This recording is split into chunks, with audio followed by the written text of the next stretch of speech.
Hi everyone, Dr. Mac with another video today. Just by the photo, I think you all should have a clue now that today we're going to discuss crown preparation fundamentals and basics. How a crown preparation should be done. So whether you are a dental student, whether you are a fresh graduate, a young dentist with few years experience, or you are an experienced clinician, I feel these are the basic concepts even some of the most experienced clinicians struggle with when it comes to crown preparation. And if you are a dentist who is preparing for overseas dental license exams, either for Australia, Canada, US, UK, bench test exams in the US, it's gonna require you the same fundamental concepts. If you can learn it, you will notice it's gonna make so much of a difference. Now this crown prep photo, it's a canine tooth. And you will notice it might look like a clock, but there's a reason why I've done the measurements this way. There's a reason I have showcased it this way. So this look alike like a clock, which is a crown preparation. It says and speaks different volumes. It has its own story on its own. I feel majority of the time why students or dentists struggle, either it's a young dentist or an experienced clinician, or especially when it comes to dental students, we don't plan it right. We just do the prep, and that's why a lot of people say I'm doing a crown cutting, and a lot of people say I'm doing a crown preparation. I personally feel when we say crown cutting is just drilling the tooth without any planning. When I'm saying I'm doing a crown preparation today, that's the time I'm saying that I'm gonna have full planning and some design in my mind before I start preparing the tooth. That's why the difference between drilling and preparing, they have its difference. First thing, if you haven't seen my social media trap video, or 3 rules for your ADC exams, especially for dental students and people doing the overseas dental license exams for any of the countries, you should go and watch it. Avoid the social media trap and 3 rules for your ADC exams. That's gonna make a lot of relevance after today's lecture that you're gonna hear or listen. What we see all the time on social media these days are veneer preps and photos of crown preps. The biggest problem is, or the biggest fundamental error that we see, and I think it's on the restriction mode, that's all okay. So the biggest fundamental error we see is we see veneer preps all the time. We see all ceramic crowns all the time. We see zirconia preps all the time. And then all of a sudden, we start drilling the tooth and we have to notice, what are you prepping for? Is it a veneer? Is it an all ceramic crown? Is it an onlay?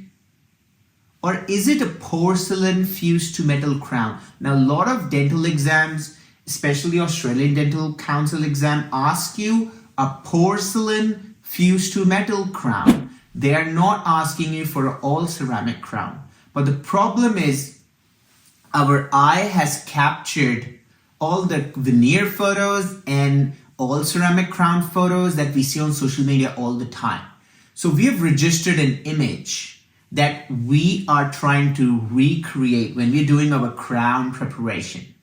The problem arrives that because we have that image fitted in our mind, when we start doing the tooth, we want to have that resemblance. And the problem is that your exam is asking you a porcelain fused to metal, not an all ceramic crown. So what happens is when you do your final prep, and you say, okay, that's fine. You struggle with the measurements. And I see all the time where people fail is that 90% of the time it's they under prep. And when people have done enough measurement based on the task and what the criteria asks or the crown preparation that the minimal reduction for porcelain muse to metal is, you start to realize that your tooth doesn't look that great. It looks more like a box rather than making it look good. That's why it's so important to understand the social media trap concept and the 3 ADC rules. Because a porcelain fused to metal means that you have more measurement on the labial or the buccal side, less measurement on the lingual or the palatal side, because it's a porcelain fused to metal, and that's how the concept is. This is where majority of the people struggle. So if you notice, and let's look at my prep. This was one of the preps that I posted on my social media. It had almost 500 shares on a Zero Dawn share group on Facebook.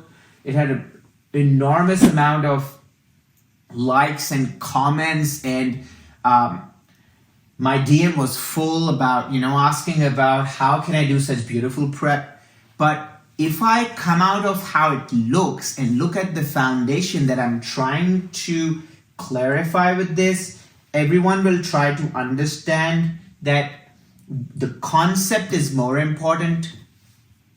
And what I've tried to basically do is I've tried to give everyone a bit of foundation.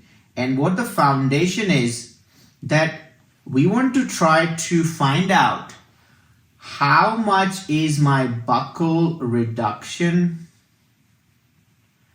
and how much is my lingual reduction or the palatal reduction. So labial and palatal, and why is it so? So this clock basically tells everyone that how much the measurement should be when we talk about the labial and the palatal, and why is it? And that is the most important thing. Now again, this is more on the ideal prep. When it comes to dental students, dentists, I don't want you to reach ideal straight away. Now I can, because I've developed my hand skills in a way. Initially, your concept should not be going ideal, but this map or the clock gives you an idea that how reduction should be when you're looking at a clock or when you're looking at your porcelain fused to metal prep. Your prep should be, and if I go back to the other photos we have to give everyone some idea, everyone has a concept behind it, and everyone should be able to understand where and what I'm trying to replicate. And you'll notice that to the side tooth here and to this tooth, a lot of people might notice there's not much of a difference, but kind of like it is. If you notice on this tooth on the side, and if I draw it out for you, you all will notice that there is not much difference when it comes to the buccal side or the labial side to the lingual side. And there's a bit of a shadow there as well, so it's hard for everyone to see. But if you notice that the measurements on that side to that side are a slight bit different, because that is an all ceramic crown. That's why when you look from the occlusal view, you will notice, you feel like this tooth looks very identical on each side. Either it's a labial, either it's the palatal, either it's the interproximal. And why is it? Because this is an all ceramic crown preparation. Now, as soon as I come to this side here, everyone's like, it looks the same. It looks the same, but now the labial reduction is more. And the reason why it's more, because I have now been able to increase it from the all ceramic crown to porcelain fused to metal crown. So now when I draw a clock, you have different measurements on the labial and less measurements on the palatal, because it's want to give you an idea what a porcelain fused to metal crown looks like.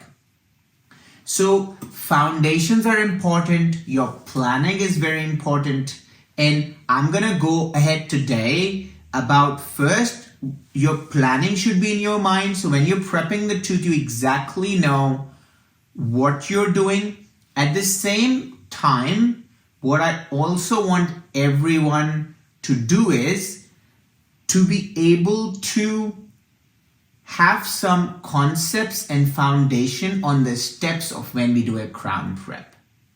So I will go through some steps so everybody has a bit of a relevance and everybody has a bit of an idea. That's another view, just giving people an idea what a crown prep should look like when it comes to porcelain fused to metal.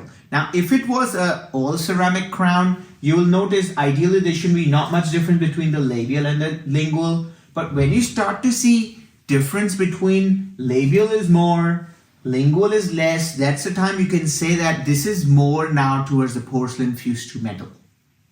Okay? And this is a way with the putty that we can check and assess our work. Now, if I talk about the central incisor, so everybody can see, anytime I do a crown prep, it might be different from other people. So I'm just going to take you through a bit of a design and planning on how we want to do things and how we finalize the crown prep. So the first thing we want to do is we want to do some planning. And the planning should be that let's do a crown preparation. First we want to do, are we doing a all, actually I would like to change the color to black. Are we doing an all ceramic or are we doing a PFM crown? That's the difference we want to identify first. Second, we want to look into having a plan in our mind. That means that I already need to have a design in my mind that what my final result needs to be. And based on that, I will then draw or prep my tooth. So then I'm reaching to where I'm planning. Otherwise, what's going to happen that if I go without the plan, I will end up at a position that I may not be happy with or may be happy with, but it's going to be more on luck or not as predictable results. So that's why this is very important. So the first thing I'm going to do is I need to know what I'm going to do. So if I say I'm doing a all ceramic crown, that means I'm doing roughly a millimeter reduction all around, and occlusally or incisally I need 2 millimeters to 1.5 millimeter reduction roughly. So if that's the case, then I say that, okay, my occlusal or the incisal is around 1.5 millimeters or 2 millimeters. Buccal or labial is 1 millimeter. Labial or palatal or lingual is also 1 millimeter. Interproximal is also 1 millimeter. So it's roughly 1 millimeter all around. And then occlusally it's 1.5 or 2. Depends on my all ceramic crown prep. Depends on other factors as well. Bite and all those factors. Now when it comes to the PFM, my occlusal reduction is pretty much going to be same, say about 1.5 to 2 millimeters.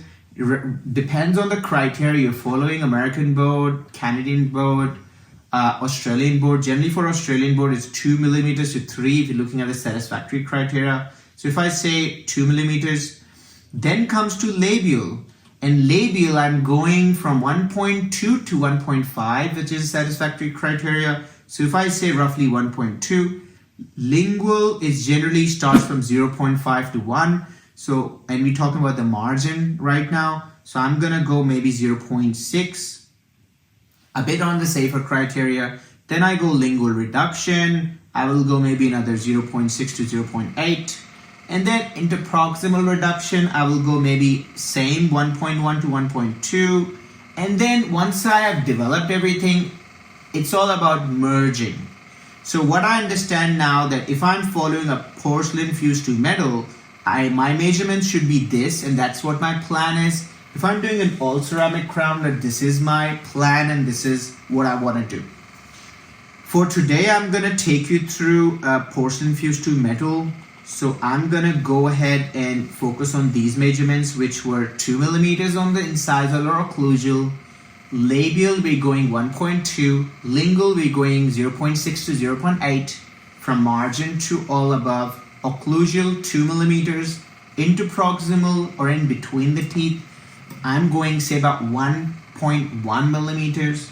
And that's what my previous measurement was looking like as well. So if I go back to this clock, you'll start to see similar measurements, 1.2, 1.1, going to around 0.8, and then the same clock revises. That means labial is more, palatal is less, and then merge everything together. While you don't have an undercuts, you have smooth margin, merged everything together, and there's no sharp line angles. Everything is beautifully merged together. Okay, so let's go through the steps. So the first thing, and everyone's different. Some people like to do labial first, some do palatal first, some do incisal or occlusal first. So everyone has its own way. How I like to do is I like to do the incisal or the occlusal first. And the reason I like to do this, because I feel if I remove a good amount of tooth structure, which is say about 2 millimeters gone, I have less tooth structure to work with. So if you have less tooth structure to work with when you're doing labial reduction or interproximal reduction, you're having less stress while you're doing it and you have less to prepare. So that's my concept. I know a lot of people who like to do labial and palatal and then like to do incisal or occlusal. It's their way of doing it. But what I like is I like to do incisal or occlusal reduction first. Once you've done this, then you go to the labial reduction. Then we go to the palatal reduction at the back here. And then once we have done the top, which is the occlusal or incisal, the front, which is the labial, at the back, which is a palatal lingual, then we do the interproximal. Once you've done the in between, then we just need to merge the tooth. So the same thing I follow here as well. If I go back, if you notice, now I am a big advocate on doing depth grooves. Some people are not. I feel like with depth grooves, especially if you're a dental student and when you're a young dentist at your initial phase, I generally feel depth grooves are amazing and it gives you a very predictable result. Even if you're a very experienced dentist, it's easy to miss out on pointers and your depth if you don't have a guide. Now, a lot of people like to use putty. I'm not against putty and they can be quite accurate based on how you're making the putty. If you haven't seen my putty videos, one of the first few videos I did on my Facebook, and it's also on my YouTube, you can go and watch how to do a putty technique. It's gonna be really helpful for your crown preps. And when you're doing your provisional crown, I also have a second video explaining how you differentiate when your putty is good, how good and bad putty looks like, and what is a predictable putty for your techniques. You can watch that on my YouTube as well. I'll put the link below in the description. But I personally feel, depends on the technique, putty is not the most accurate way of checking. It's good way to check, but your tooth, which is a hard tissue which cannot bend, that is the most reliable tool that you can work with. So if you can work with a depth groove reduction, it's gonna make you a lot more predictable. And I will show you at the end, after I do this prep, I don't check the putty the entire time. And as soon as I check at the end, you'll notice it's beautifully predictable measurements because I relied on the tooth rather than the putty. So I generally like to do depth grooves that guides me. So everyone has its own way of doing depth grooves. I have my own way of doing it. So for example, you can do one here, or you can do on the incisal, you can also do on the labial, and you could also do on the palatal, and then you start prepping the tooth so you already know where the measurements are for the whole tooth. So that's something we need to work on as well. But mainly what I want to do is I want to do the incisal reduction first. So if you go to the next photo, you start to see that I've done my incisal reduction. And then very important thing everybody needs to understand is first you need to do the measurements and only focus on the measurements first. Then you focus on the merging phase in which you remove any sharp areas, line angles. Initial phase, you should focus more on the measurements rather than your depth groove.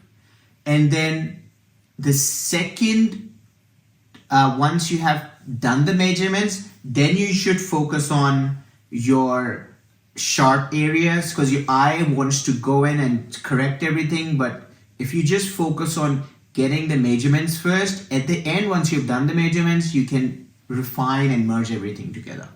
So once I've done the incisal reduction, that's another way. If you see the side tooth, that you can start with giving the depth grooves first on the whole tooth rather than simultaneous depth groove and reduction, in which once I start prepping, I don't have to go back again and do depth groove. I've already done the whole design together.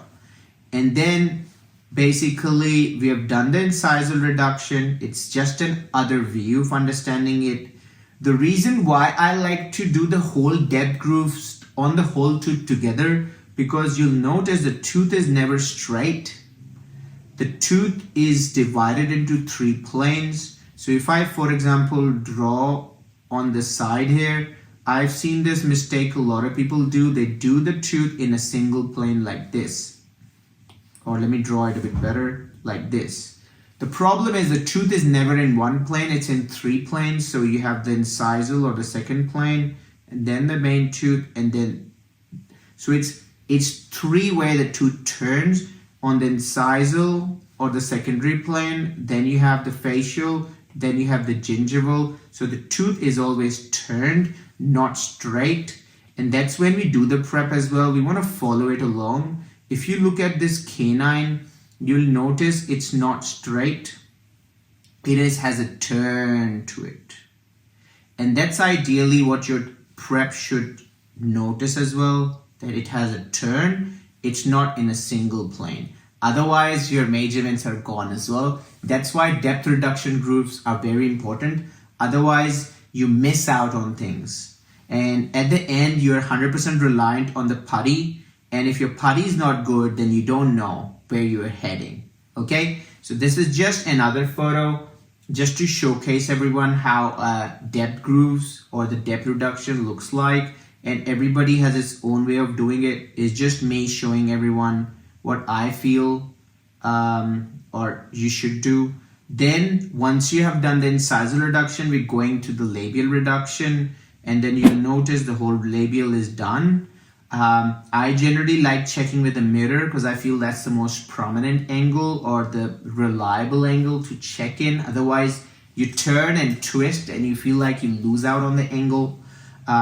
Once you've done the labial reduction, then we do the palatal or the lingual reduction. Now, if you'll notice on this photo, basically what we have done is we have already done all the labial, we have done the lingual reduction. So basically all we need to do now is prep the interproximal one, and then you just have to merge everything together.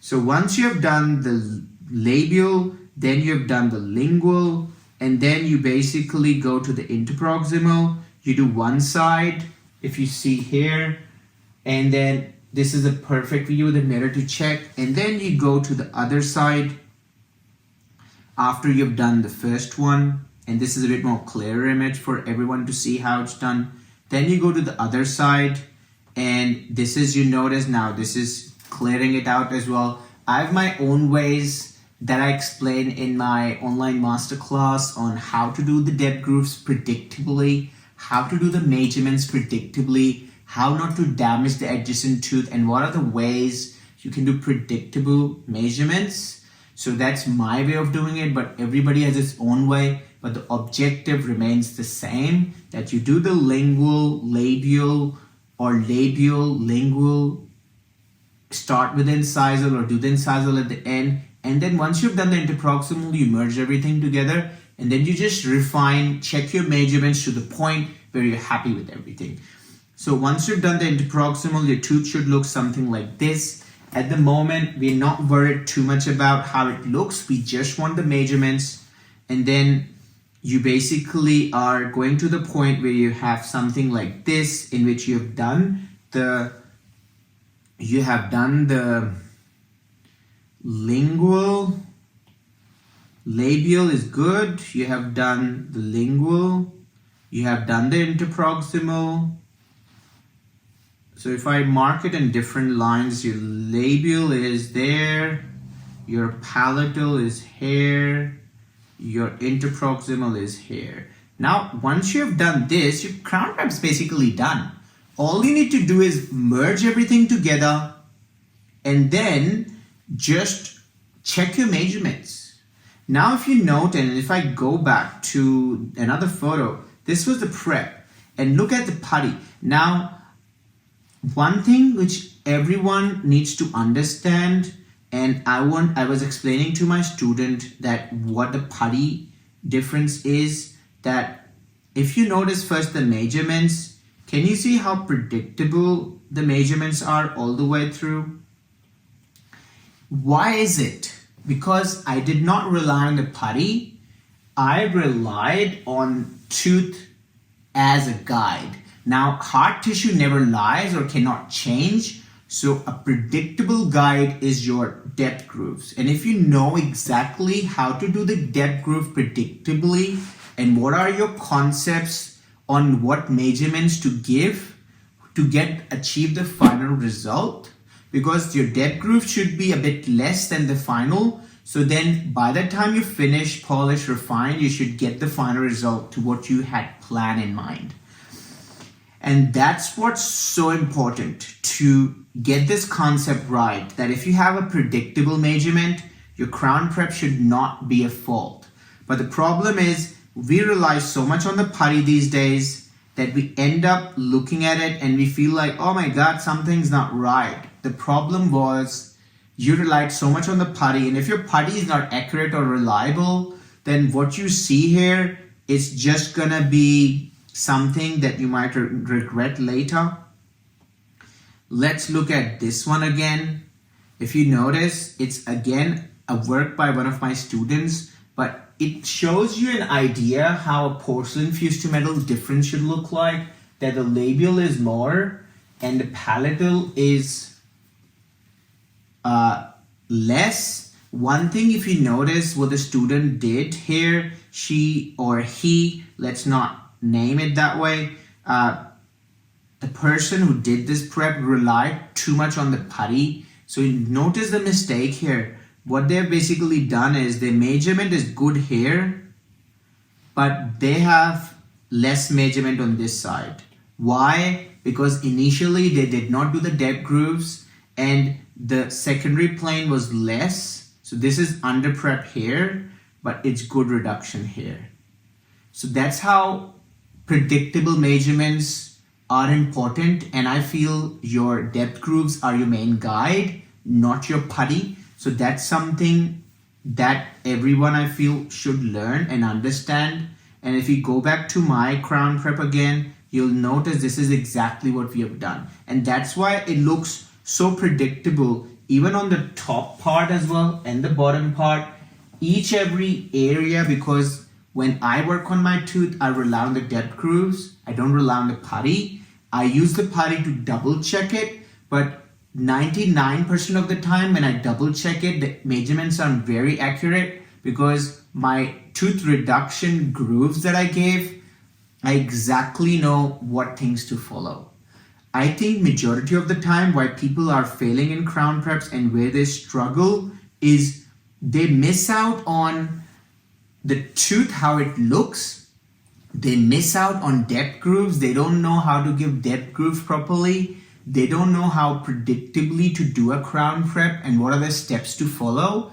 At the same time, they miss out on the most important crucial step, which is indirect vision, especially when you do the lingual and the palatal side. And I feel it's more related with your chair positioning. I have a detailed 2 videos on ergonomics and chair positioning. So if you've not seen it, I would like you all to go and watch it. It's going to be really beneficial for your tasks. But this is something what everyone needs to understand. When you look at a porcelain fused to metal, you should see a clear margin that is 1.2 or more. This is not an all ceramic. This is a porcelain fused to metal. You can see the margin is a bit more thicker. And I felt like I've not been conservative. I've removed a bit more because the task needs it. Same way you notice the tooth is not in single plane. The tooth has a secondary turn to it. That means when you look at the tooth, it's not going in a straight line. It has a bend to it. And that's what measurements should be. That's what the tooth should be looking like. If I go back to another photo, that's the same photo again. And this should make you understand why and what is the reason why we do it. And if I go back, I think that is what everyone's struggling with. Now, I feel practice makes a lot of difference. You have to practice more, follow the concepts and learn the right concepts and practice them repeatedly again and again, like multiple times, because your hand skills take time for it to develop, and that makes a lot of difference to someone who's doing well, someone who's not doing well. At the same time, if you understand what the concepts is and what the task is required, then it doesn't matter at the end of the day how it looks. You don't require excellent, amazing skills to do well or pass the exam. You just want to stick in the grading criteria and work with it. If you like the video, share it with someone who can benefit out of it. Feel free to give us feedback about how you find it. I have a detailed online masterclass when it comes to learning crown preps. It teaches you how to do a canine tooth predictably. We're following all the basic steps from how to make a putty, how to trim the putty, how to assess the putty predictably, how to do the depth grooves predictably on a canine tooth, on a molar tooth, and a central incisor, along with checking your mistakes, checking the putty, and doing everything predictably that you get predictable results.